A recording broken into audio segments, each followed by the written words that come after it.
Hi there and welcome for my video presentation on COMP3016 coursework 2.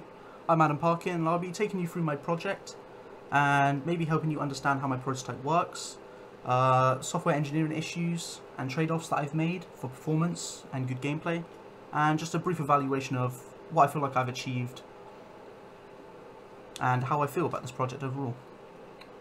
Okay, so I'm going to start in the source.cpp file. This is the main file for this project.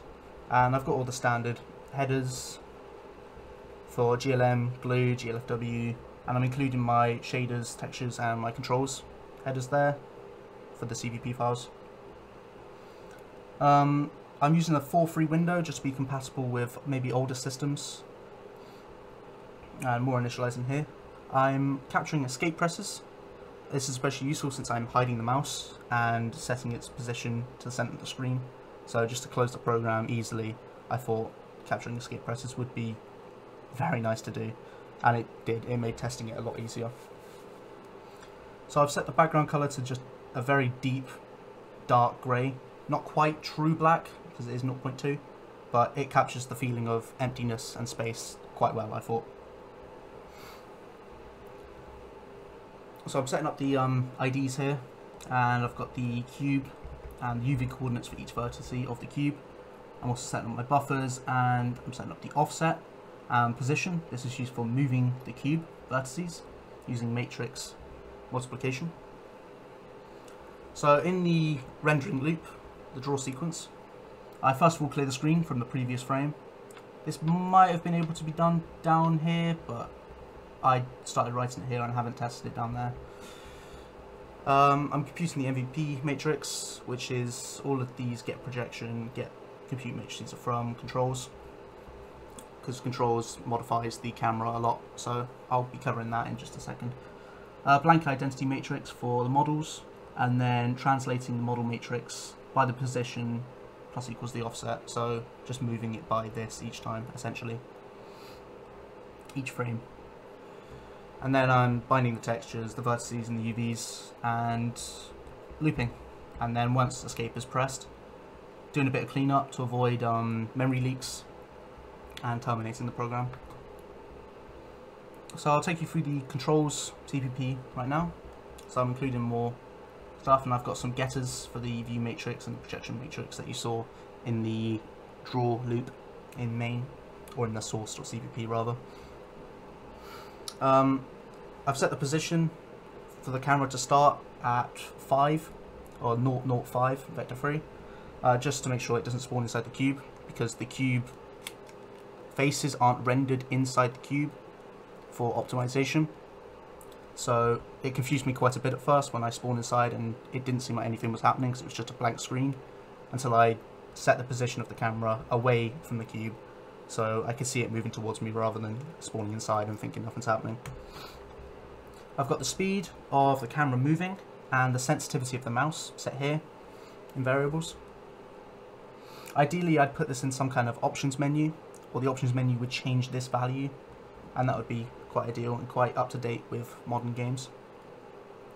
So yeah, this was compute matrices from inputs, so just a lot of maths, and I've got the controls binded here.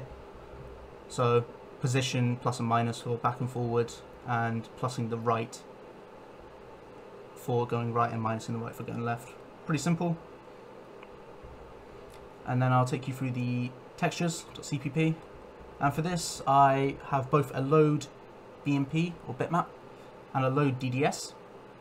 I originally was going to use bitmap, but then switched to DDS because of file sizes. This one's a fair bit smaller, so I ended up having both anyway, just in case I did want to switch back for whatever reason. So I verified the type of file by just looking at the extension and then creating the OpenGL texture, binding it, and freeing the buffer and returning. Similar here, I've got a lot more validation for the BMP, so checking the first 2 letters, BM, checking the header, that kind of thing. And lastly, for shaders, I've just got creating the shader, just one function, one public function, and that helps taken out of this. It's much better, much cleaner.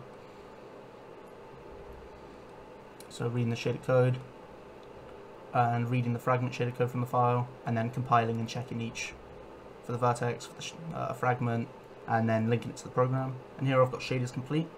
Just keep that in mind when I actually run the executable. In the background console you'll see shaders complete, and this is proof that this is working and not erroring. Speaking of executable, I'll load it up here. So in my project folder I've got the executable folder. I've also got source and misc images on the GitHub. That's just for the readme pictures that I've used. So in the executable I can run project 2. You can see I've got my UV template and my shaders. I had to add these in. So yeah, here's my game so far.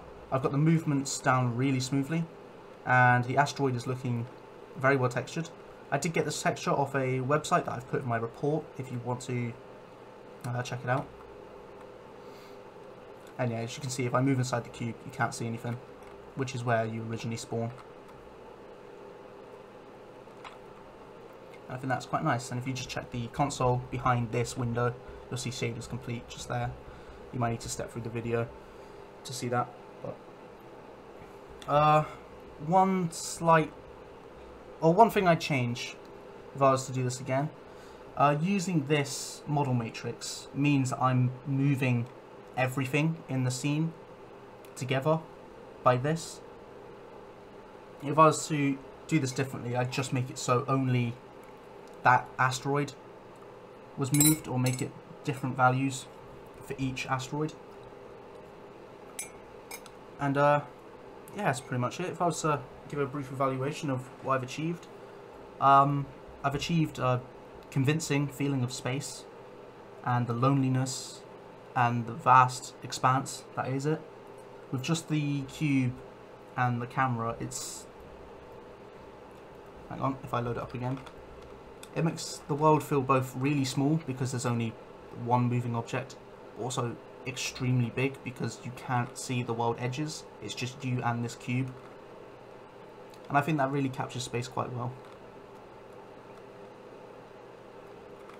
And yeah, that's my video report for COMP3016. Thank you very much for watching. I hope you have a very nice day. Cheers.